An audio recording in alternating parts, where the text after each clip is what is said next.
Hello, everybody, and welcome to yet another Zoom interview, a recorded one. I'm talking with a very special guest from the south of Australia, Holly Cooke. Holly, can we start with the weather report? What's the weather like today in Adelaide? It is glorious sunshine in between huge rains. We live in a really, really dry state that's been in drought, and the last few days has been like mega downpours. So we just have the most glorious sunshine peeking through rain clouds. It's perfect. And temperatures, please. Oh, it's cold. It's winter here. It's a high of 14 degrees today. Now, oh, my Fahrenheit conversion isn't that good. No, no, you're What good. might that You're be? good. You're good. You're good. I expected that. It's been blistering hot here in Ellensburg, Washington, USA. So I kind of like your weather right now, but hey, that's the way that works. Um, Viewers, can I talk directly to you for just a second to give you a little context for this conversation? This is a special thrill for me. Here's the context. It's late July 2025, and I don't know, 2 weeks ago, 3 weeks ago, YouTube suggested that I watch a video, like the algorithm got me and said, you got to check out this geology podcast in video form. And so I clicked on it, and there's two people talking to each other in a beautifully lit, professional looking studio with big microphones. And it's clearly a geology podcast. There's Australian accents and everything. And I'm like, oh, this is kind of cute. I'll watch this for a couple seconds. And then I'm like, I like the tone of this right away. I don't know who these people are. I listen a little bit more. I'm like, is this young woman the journalist? Is she interviewing the geologist, this kind of middle-aged guy? Couple more seconds. No, no, they're both geologists and they have this beautiful rapport. And I stopped right there. Holly, I stopped right there and I said, I'm going to go back to episode one. I know quality when I see it, and this is quality. And so I'm going to start from beginning. And I've been binging these podcasts ever since. So, Holly, what's the name of the podcast? How can people find it? Let's start with that. Oh my God, you're so kind. It is we do the Wonder podcast, and we are on Spotify, we're on Apple, we're on YouTube. We recently did up a fantastic website, so that makes a digital home easier. But I can't believe you actually found us on YouTube. Like, it's just incredible to hear you say that the algorithm, like, we're pretty small at the moment. I can't believe it's ricocheted around to you. It has boomeranged, in fact, and yes, there it is in the right margin, and I clicked away. So I've got all sorts of questions, and viewers, this is the first time I'm stumbling right now. I haven't had a chance to It's visit a with fresh Holly. friendship. We just met 5 minutes ago, so I got all sorts of questions. When and why did you start the podcast? Yeah, good one. That's a story that started about I think it was August 2023. So actually coming on 2 years. Yeah. And we started because Anthony and I we met it at a Anthony's my co-host on Wonder, and we met at a Science in the Pub. Do you guys have pubs over there? Yeah, excellent. So we met at it. We were doing science presentations at a pub, and we realized that we both had a fairly similar philosophy about what science means to the heart, what it means to the public, and also the best ways to communicate that. So we got chatting, and Anthony and I were at different very stages of life. We're different people, but we sort of have this like burning curiosity and connection to this science. And we thought, how can we make outreach a little more clever? How can we make outreach feel less technical, less clinical, less educational, even though it's very educational, feel less educational and more like entertainment? So we thought, well, at the time I was working at a mining company. I had a little more spending money than I needed. And I thought, you know what, why don't we just book this podcast studio, sit down in front of a microphone and just bounce some stuff off each other and see how it goes. And that was now 2 years ago. And since then, we've had the most tremendous scientists and researchers on, and we try and have our own conversations about how do you synthesize all this science? What does it mean? How does it feel? And what's all this fantastic research going on in geology? And we kind of haven't stopped booking the studio ever since. We've just kind of the snowball has snowballed, and here we are today. And I'm now chatting to Nick Zentner. This is great. I got a bunch more questions now. So, why was that important to you? You're in your mining career. Let's start there because I'm going to sprinkle in my strong impressions about what you're doing. One of them is you guys just kind of go for it, and there is heart. You mentioned the word heart. There is heart. You're just kind of you're improving in front of God and everybody, and most of the time that doesn't happen. So why was this approach so important to you? Yeah, maybe it doesn't happen because it dances that line between being stupid and brave. It's like, how do you, as scientists, how much do you want to put yourself out there and be raw and honest and a little rough around the edges in a discipline which doesn't reward rough around the edges? Science is rigorous, right? So having heart and rawness isn't really the first front line of what it means to be a scientist, but I actually kind of think it's what unites all of us. But yeah, so I mean, I started in earth science. My bleeding heart is earth science. And in Australia, we have a huge resources industry. Resources is a huge component of the Australian economy. We have like this incredible geological library, and with that comes ore deposits, it comes critical minerals. So mining is sort of just on the back door for geology here. And I was working there. I was working in an innovation team. I liked asking questions. I like pushing boundaries. I like learning. I like questions more than answers. So I was working in this tech innovation team. And I sort of was sitting with myself, and I had had this feeling for a while that, Holly, you like questions, you like discovery, you like this scientific inquiry. Why don't you go back and be a broke PhD student for a little while? Why don't I go back to my roots? And I have a fantastic PhD supervisor. And so I was at this time where I was clunking through these life transitions, and I'd done outreach for a long time. I'd spent a lot of time in high school classrooms making videos. I had a camera with me. Every time we went on a field trip to the outback, I would be recording. I like bled out these videos and capturing the world around me. So as I was clunking through this career transition, I also thought, why not give this storytelling a real crack while I'm in the mood for change? Well, the storytelling is a big part of that. You've discovered that. I've discovered that throughout my career, that it's the stories that really are one of the best ways to communicate this science. If you can wrap it in some kind of narrative, and even bonus points if you're kind of learning the story with the audience, and that's also what you guys are doing. You're not the experts. I mean, that's what grabbed me initially. Like, I can't remember exactly the sentences in the first 10 seconds of the first episode I saw, but it was this, you're okay saying, I don't know. And we should wonder about that, literally. And it's that spirit of discovery, and what the tagline for your podcast, for those that are curious. Yeah, not everybody's curious, obviously. So you're tapping into that as well. So let's do more with the geology part of it, and then I want to hear more about your background, because I think you're a rare talent you're so comfortable with a microphone, and you're not a journalist, you're a geologist. So let's do the geology first. Tell me more about your relationship with Anthony. You met at that pub, but it couldn't have been just one meeting and then you guys are in the studio, right? Well, it maybe, you know what? It honestly kind of was. And Really? we get asked about it a bit, right? Because it's not that it's odd, but it's certainly not like maybe what you'd classically think if you sit down with some mates and record a podcast. You've got, yeah, it's a funny pairing. But the truth is when you meet a kindred spirit, when you meet someone that just gets how your wires work professionally, that's a cool thing. Yes. And credit to Anthony for taking the jump, because I'm kind of young. I've got a high appetite for risk right now in my career. I don't really mind how I look to the world, but Anthony just sort of jumped headfirst, and I couldn't do it without having he's got a solid geological background, and so he brings a real grunt to this pod that I couldn't. But to be honest, I think we met and we stayed in touch, and I'd heard of him because he did a lot of work in the geology of my own backyard in the Flinders. So I was kind of like, oh, Anthony Reid, I heard of this guy. I've read some papers. And we stayed in touch, and then we just thought, you know what, let's throw some stuff at the wall, see what it looks like, and we've been throwing ever since.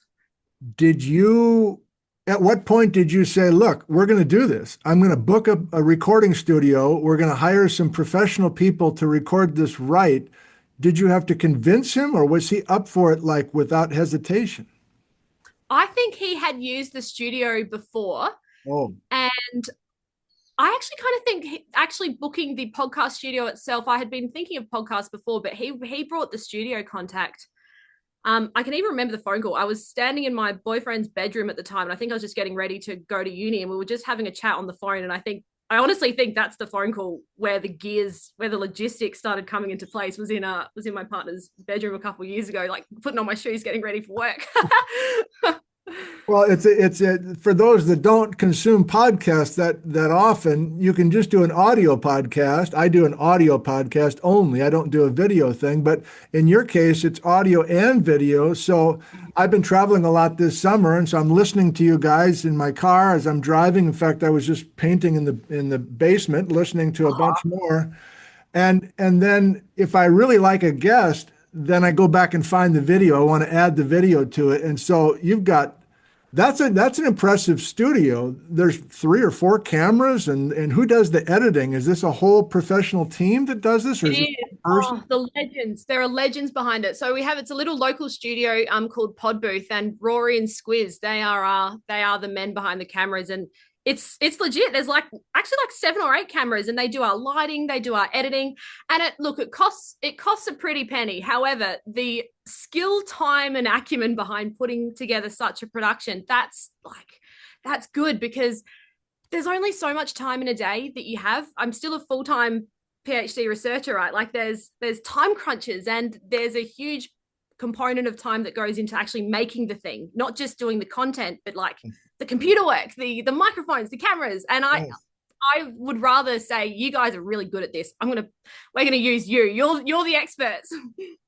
Well, they are. I mean, I just watched one recently where you got a little emotional and they cut away from you and then they came back. You were talking about climate with Anthony. And I think my favorites are just the two of you when you're just going back and forth. And you've been doing those recently. I like the guest too. I think my favorite guest for sure was Indrani. She was just so wonderful and so fun and cool. Yeah. How do you find It the was my guests? mum's favorite too. Yeah, yeah. How do you find the guests? Is there a grand scheme, or are you just going episode by episode trying to find your groove? You know what? Anthony's brought a lot to the table. He's got a really good network into Australian geology. We go by the quote, the saying, you cross the river by feeling the stones. So if we feel good about someone, if we have a question that's burning, we shoot off an email. And cold calling, we've had a good hit rate, because generally people are just brimming to spill their enthusiasm, right? But there's also a lot on people's plates, so you do get the occasional, like, maybe next time, which is totally fine. But we we kind of just reach out to wherever the burning curiosity is. Just a Okay. bit opportunistic. Well, okay. I'm going to flattery alert. Okay. I think you loosen your guests up. Like I have experience with this too. You can get a stiff person. They've got their talking points. They're nervous. They don't know what this even is and who they're talking to. Anthony does a good job of this too, but you're the difference. You can really pull out certain things and you're listening very, very carefully. So let's go to talking about you a little bit more, if you don't mind. What do you have a theater background or some kind of performance background where you seem to have this comfort that most people don't have, especially in science? Yeah, gosh, my sister would be rolling hearing that. My sister actually has the performing arts background. She's the theatre kid. God love her. I don't. Why are you I so think comfortable? Why is this so? You mentioned you want to experiment with video and things like that. That's just why. Why are you interested in communication just in general? I reckon there's two answers to that, and I'll go with why do you think you're so comfortable first? I think that if you put anyone in their element and you say to them, don't stress about what people are going to think of you, and you put them in their element and you put them in a place where they are passionate, I think naturally good performers are people that feel happy with what they're doing. It's when was it Hemingway that said there's nothing to writing, you sit at a typewriter and bleed. Put anyone in their passion and they'll naturally want to bleed. You just have to say to them, go for it, it's okay, you won't get judged. There's no, just you go figure it out and you go be yourself. And I think that performance is just a kind of let go of the outside world and just be really honest to what you are right now. And maybe that's the energy that you're talking about. Do you know what I mean? I do, and you go deep. Like you're a deep thinker. You always have kind of a philosophical take on things, And somehow the guests are not put off by that. They don't know you. And yet you're wanting to go in directions. They're like, half the time they could just go, why are we talking at that level? But you Yeah. can do it. You seem to do it. And Anthony as well. So Mhm. I hope you keep going with what you're doing. You mentioned your audience is small. Please tell me there's a big audience somewhere for what you're doing. I see the view numbers on YouTube. It's I know. not It's a small much. thing. I mean, we have good listenership on Spotify and like Okay, Apple Podcasts. good. And the truth is I'm really proud of the demographic we're hitting. So while our audience is fairly, I mean, it's nothing like your podcast, but the demographic is over half under 34 and over half of women. And for science, not least geology, which is in Australia, it can be a bit hard hats and beers and a bit of a boys' culture Yes. to be talking to women under 34, like early career, mid career, or just out of high school. That's unbelievable. That's all I care about, really. It's not about saying just for the sake of speaking, it's what you're saying and who you're talking to. But I find it really interesting that you've picked up on that philosophical point because this is what keeps me up at night. Because I think that there is maybe obligation is a hard word, but there's a certain I think it's a certain obligation that scientists have to be a little macro sometimes.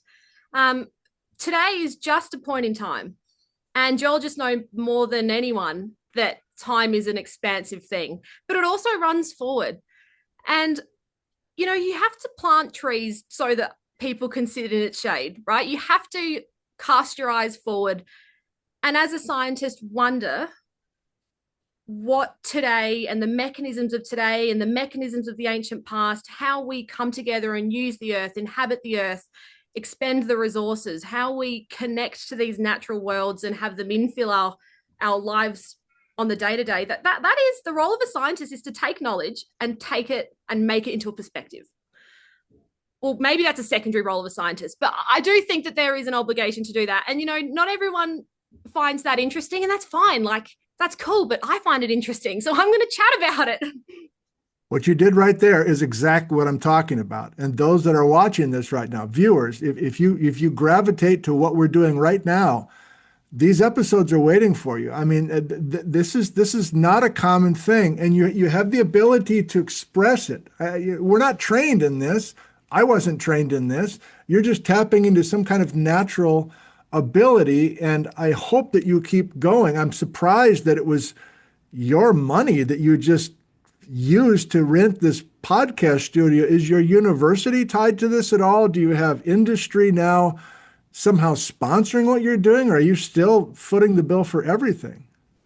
That is a timely question. We were footing the bill for a while because we didn't I don't want this to sound negative, but you don't want to be tethered to something, because I like the word journalist. It is science media, science journalism, which I would like to be relatively independent, relatively curated by me and Anthony. I back the perspectives that we bring. So we were happy that the cost of that untetheredness Yeah. was our own bank account, but we did get some sponsorship from, I approached my university and said, hey guys, this is pretty cool, you should chuck a bit of cash into this, and they did. The Institute of Sustainability, Energy and Resources from the University of Adelaide were one of our first. They sort of put some sponsorship behind us. We recently have a tremendous sponsorship from the Geological Society of Australia.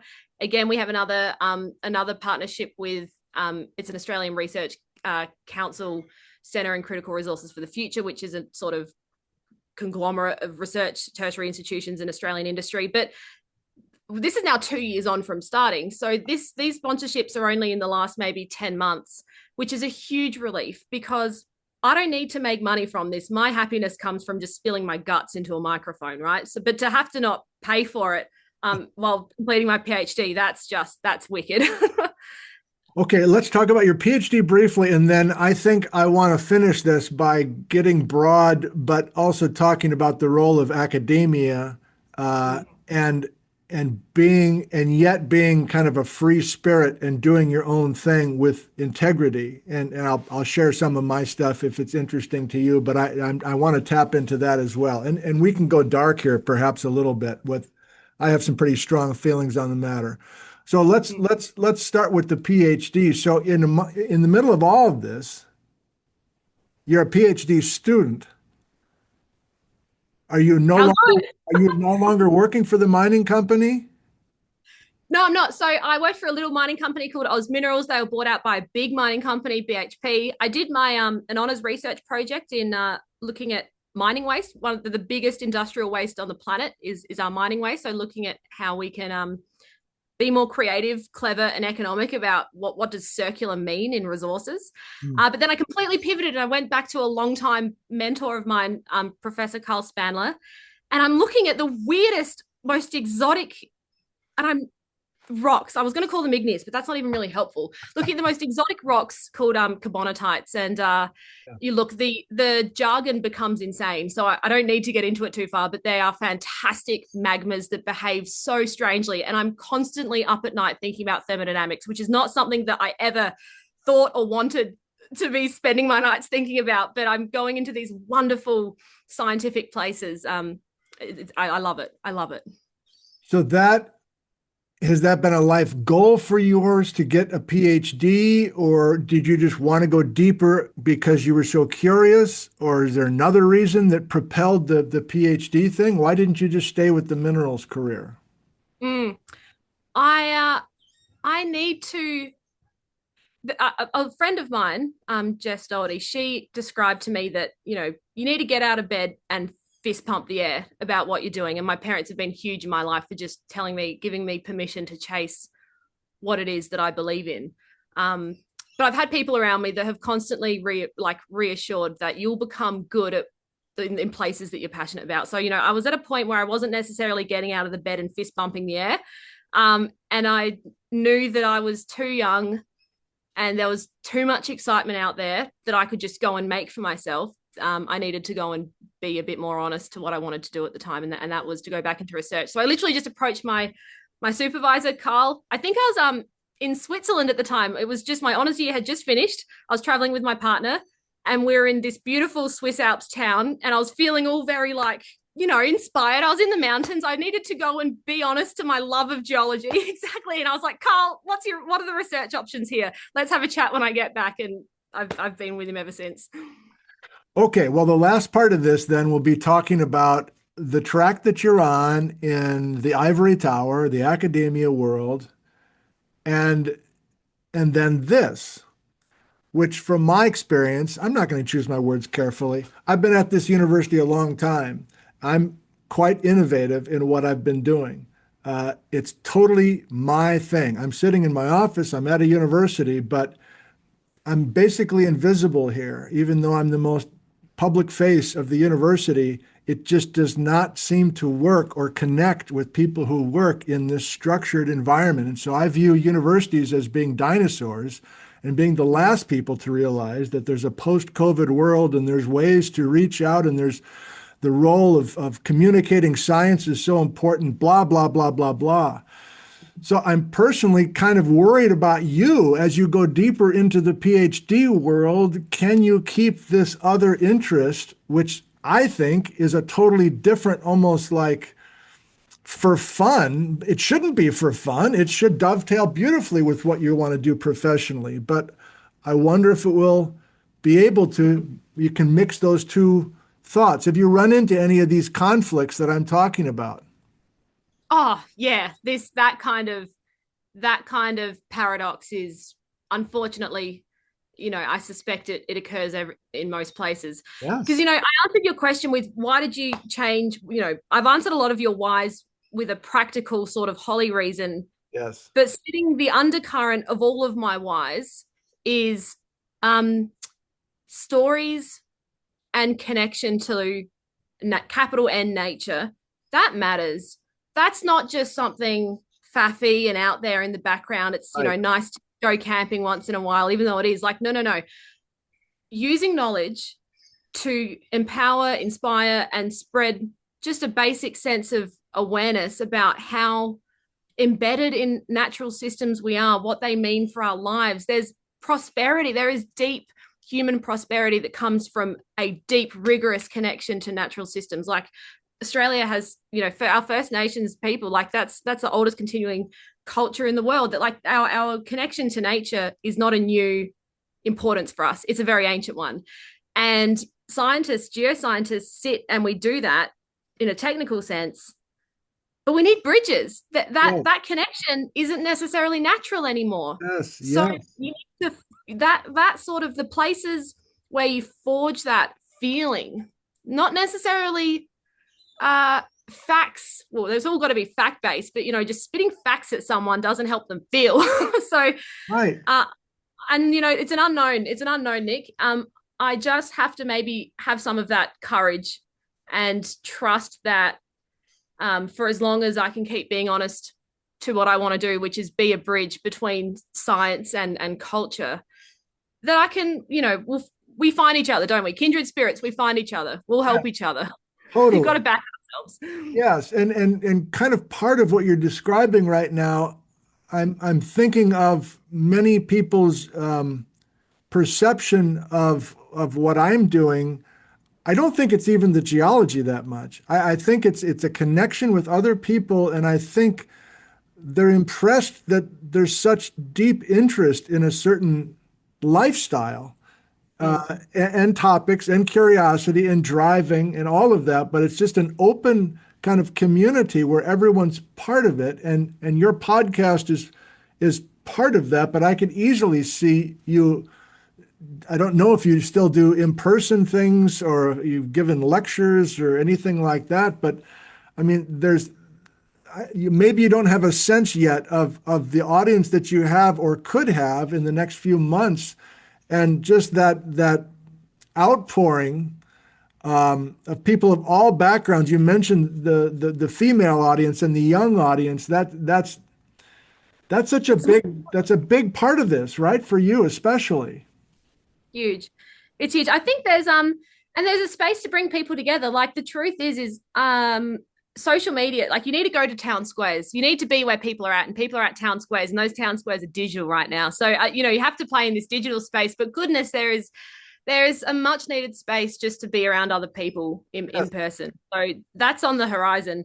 I think you've caught me at a funny time. I think I could look back in this in a few years' time and go, goodness me, there was a bit of growth that will happen from here, because this might just go from being an opportunity, a good thing with an opportunity, to something hopefully with a bit more structure, a bit more grit behind it. And we're making that up on the fly, Nick. No, you just right what you said right there. Who thinks that?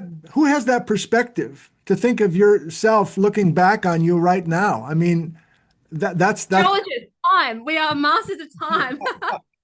I mean, it's beautiful. I hope you keep going with what you're doing, and please say hi to Anthony for me as well. I'm impressed with how he's willing to go certain places.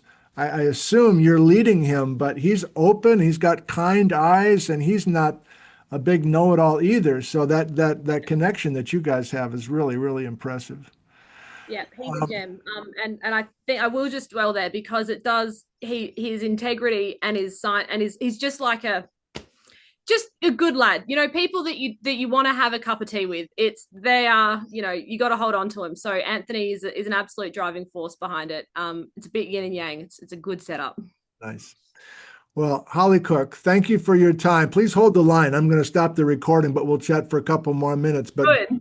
I'm good. What's the name of the podcast one more time, Holly? Wonder Podcast, and our website it's a beautiful website, www.thegeoco.com.au. Check us out. We will have it right down below for you guys to click on. Thank you so much, Holly.